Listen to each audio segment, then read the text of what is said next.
Hello friends, good evening. এখানে আমি চানা ভিজিয়ে নিয়েছি। চানা ভেজানো হয়ে গিয়েছে। এখন আমি সেদ্ধ করে নেব নুন দিয়ে। আমি কুকারে সিদ্ধ করে নিয়েছি। এখানে টমেটো, পেঁয়াজ কুচি আর রসুন দিয়ে এখন পেস্ট করে নেব। কড়াইতে তেল দিয়ে একটা তেজপাতা চিড়ে দিয়েছি, একটা শুকনো লঙ্কা দিয়ে এখন ভেজে নেব।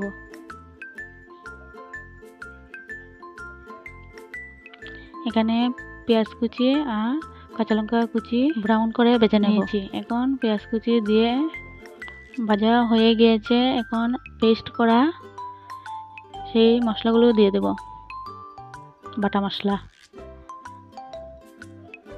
এখন হলুদ গুঁড়ো, জিরের গুঁড়ো আর অল্প ধনিয়ার গুঁড়ো আর সামান্য চিনি দিয়েছি।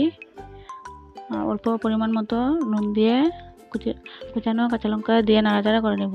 আর আমি আগের থেকে অল্প নুন দিয়ে চানাটাকে সিদ্ধ করে নিয়েছি, তাই আমি অল্প পরিমাণে নুন দিয়েছি। এখন নাড়াচাড়া করে নেব। কষিয়ে নিয়েছি। এখন সেদ্ধ করা চানাগুলো ছেড়ে দেব। ভালোই সেদ্ধ হয়েছে।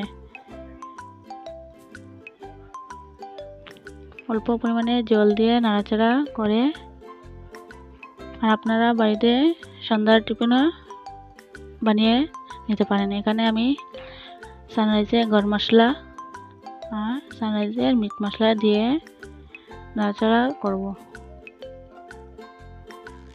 যাতে মশলার ফ্লেভারটা ভিতরে চলে যায় আর খেতে অনেক দারুণ লাগে। অল্প সময়ের জন্য আমি ঢেকে দেবো। ঢাকনা উঠিয়ে দিয়েছি। আমার প্রায় হয়ে গিয়েছে। আমি এখন নামিয়ে নেব। দেখতে কত সুন্দর হয়েছে, খেতেও খুব ভালো হয়েছে। আপনার ভিডিওটা যদি ভালো লাগে তাকে লাইক, কমেন্ট, শেয়ার অবশ্যই করবেন।